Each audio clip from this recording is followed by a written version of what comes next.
Factories. Silent, assembly lines frozen, and an industrial giant on life support, not by war, but by its own hand.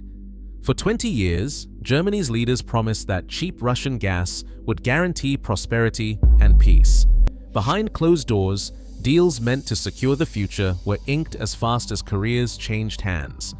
But that pipeline didn't just deliver energy, it delivered dependence, a dangerous bargain that now threatens to undo an entire economy.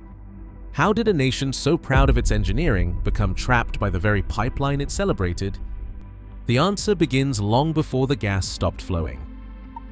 The blue flame that warmed millions of German homes began its journey thousands of kilometers away, in the frozen soil of Siberia. In the 1970s, as the memory of war still haunted Europe, a new doctrine took hold in Bonn. The architects of Ostpolitik, Willy Brandt and Egon Bahr, believed that commerce could tame old enemies. They called it Wandel durch Handel, change through trade. The logic was simple. If gas flowed west and money flowed east, the guns would stay silent. So, in 1973, the first molecules of Soviet gas crossed the Iron Curtain, humming through steel arteries buried beneath the soil. German policymakers saw more than just peace in those pipes. They saw a lifeline for their factories. By the end of the Cold War, German industry had a secret edge. While rivals in France and the UK paid full market price, German firms enjoyed a discount, sometimes as much as 30%, thanks to long-term contracts indexed to oil. Eurostat tables from the early 2000s show the gap. German manufacturers powered their machines and lit their cities for a fraction of what others paid. It was as if the world's most efficient economy had found a way to cheat the system. Behind the numbers stood men in grey suits, shuffling contracts across polished tables. Each deal reinforced the idea that pipelines were more than metal, they were peace treaties. The Bundesarchiv holds records of these agreements, signed in the language of stability and mutual benefit. But every promise of security came with a silent clause: dependency. The more gas Germany bought, the more the idea of separation became unthinkable. By the 1990s, the doctrine was gospel. No one wanted to question the wisdom of cheap energy. The export Weltmeister, the export world champion, ran on a fuel that was both invisible and indispensable. The real miracle was not just German efficiency, it was the price of the energy running through those pipes. And as the valve turned open, the addiction quietly deepened. On a grey December morning in 2005, a pen scratched across the final page of an agreement that would change Europe's energy map. The signatures belonged to men who saw themselves as architects of stability: Gerhard Schröder, the outgoing German Chancellor, and Vladimir Putin, the former KGB officer turned Russian president. The Nord Stream 1 contract was more than a business deal. It was the moment Germany's energy habit became irreversible. The ink was barely dry before Schröder handed over the keys to the Chancellery. Within weeks, he accepted a new title, chairman of the shareholders committee at Nord Stream AG, the very company building the pipeline he had just approved. The German Handelsregister recorded his appointment in December 2005, a move so brazen that even his own party squirmed. This was not a revolving door. It was a direct passage from public office to Gazprom's boardroom. Schröder's defenders called it continuity, a bridge between Berlin and Moscow. Critics, especially in Poland and the Baltic states, saw something closer to betrayal. They labeled the new pipeline the Molotov-Ribbentrop pipeline, a bitter reference to an older pact that had once divided Eastern Europe. The deal's logic was simple. Nord Stream 1 would run under the Baltic Sea, bypassing Ukraine and Poland, delivering 55 billion cubic meters of Russian gas straight to Germany each year. For German industry, this was a guarantee: cheap, steady fuel for the factories that powered the entire continent. For Russia, it was a direct line into the heart of Europe, immune to the politics of transit countries. Schröder's move set off a quiet storm in Berlin. The Bundestag debated, but the contracts held. The Bundesarchiv now stores the records, signatures, dates, and the unmistakable sense of a gamble taken with open eyes. The export Weltmeister had made its bet, not just on cheap energy, but on the character of its supplier. The handshake between Schröder and Putin was not just a photo op. It was the moment Germany chose dependency as policy, locking itself to a pipe whose valve was controlled in Moscow. The machinery of German prosperity now ran on Siberian gas, and on the faith that the dealer would always deliver. The blue flame that fed the furnaces became Germany's soundtrack. German industry rode a wave of cheap energy straight into an export boom. By 2014, Germany was exporting over 1.3 trillion euros in goods a year, with cars and chemicals leading the charge. The secret was always in the fuel. While competitors in France and the UK paid market rates, German factories ran day and night on Russian gas that cost up to 30% less, locked in by long-term contracts. Every Mercedes that rolled off the line, every ton of ammonia from Ludwigshafen was powered by a deal made with Moscow. Boardrooms from Munich to Ludwigshafen became shrines to this arrangement. CEOs at BASF, Siemens, and Volkswagen did not just accept the Russian connection, they fought to protect it. The Federation of German Industries, the BDI, sent letters to Berlin warning that any disruption to gas flows would risk Germany's place as the world's export champion. BASF's annual reports praised the security of supply from Gazprom. Siemens executives insisted that dependency was a two-way street. Russia needs our euros as much as we need their gas. The logic was seductive. As long as the blue flame burned steady, the profits kept coming. Politicians and business leaders argued that pipelines were not chains, but golden handcuffs, binding yes, but lined with prosperity.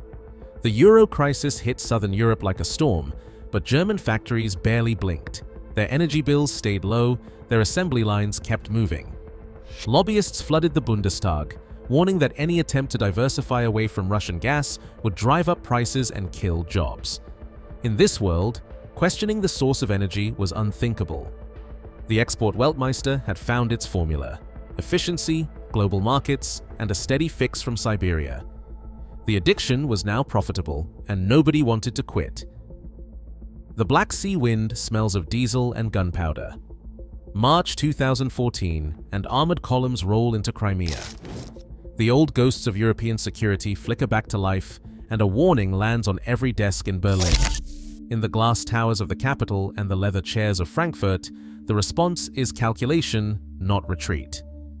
The blueprints for a second pipeline, Nord Stream 2, are already on the table.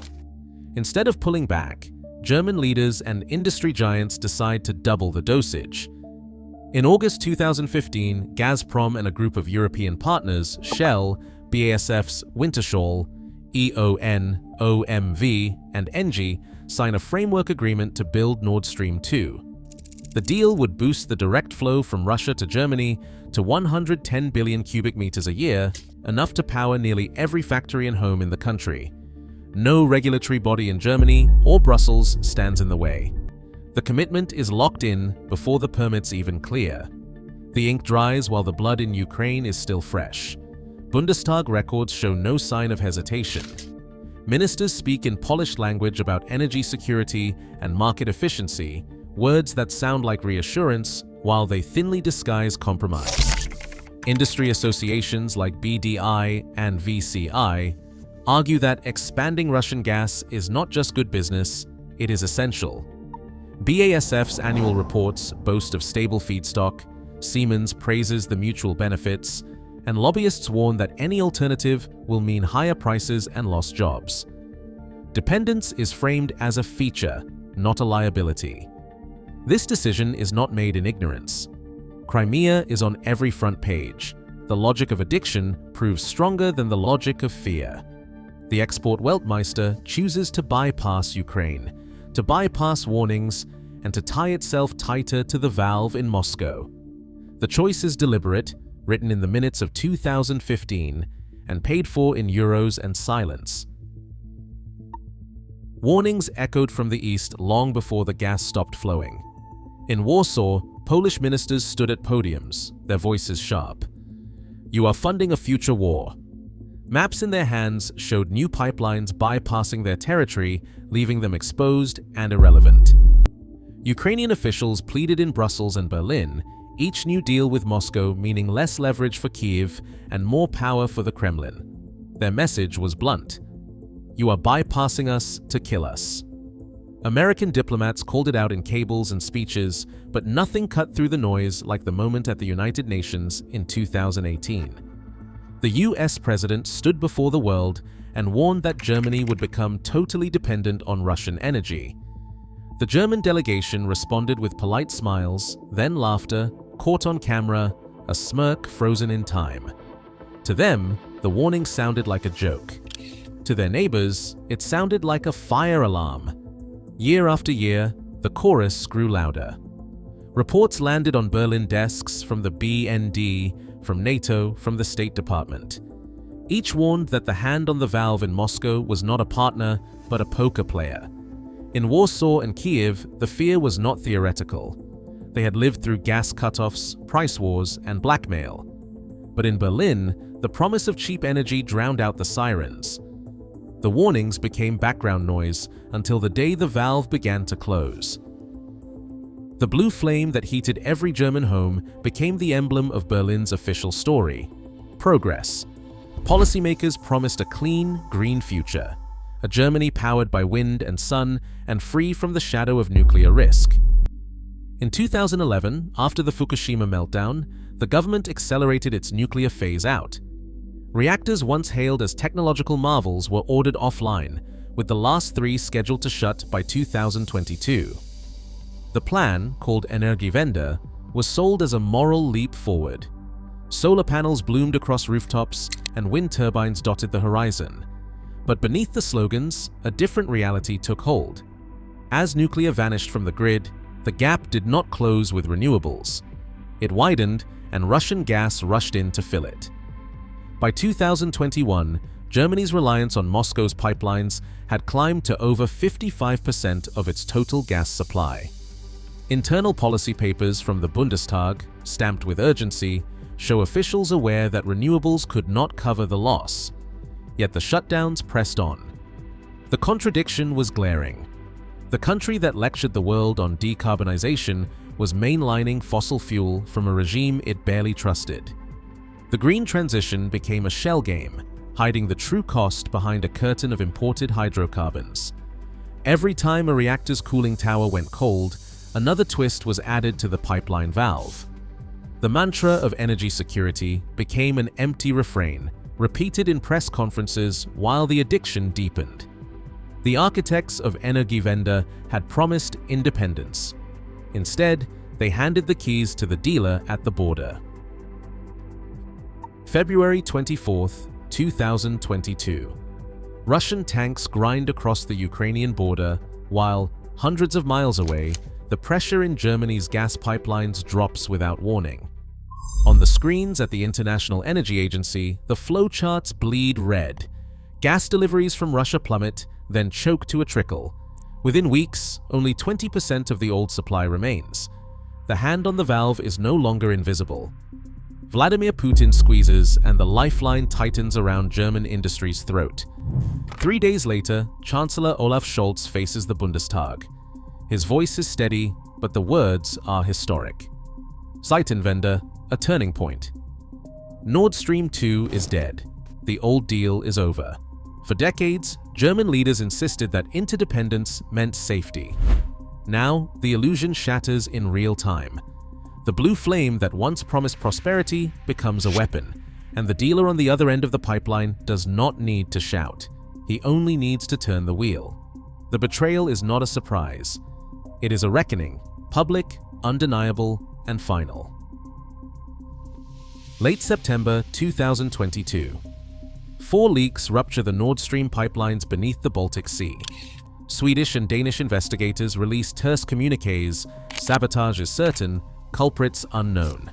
From Copenhagen to Berlin, officials watch as methane boils up in white plumes, marking the grave of Europe's energy artery.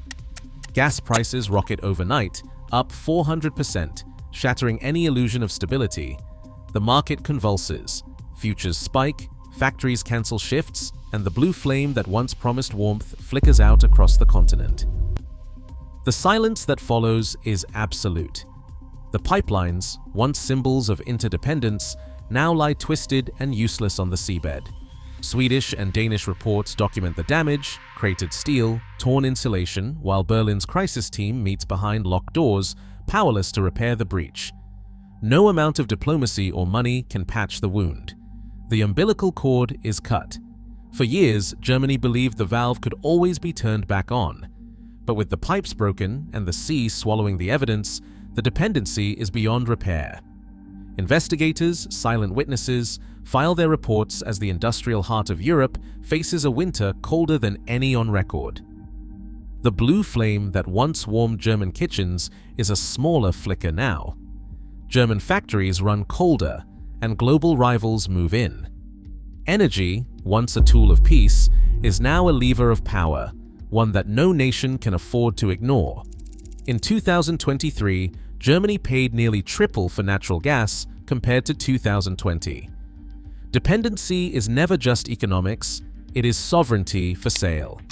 The world is still learning who holds the valve and who gets left in the dark. Share your take below.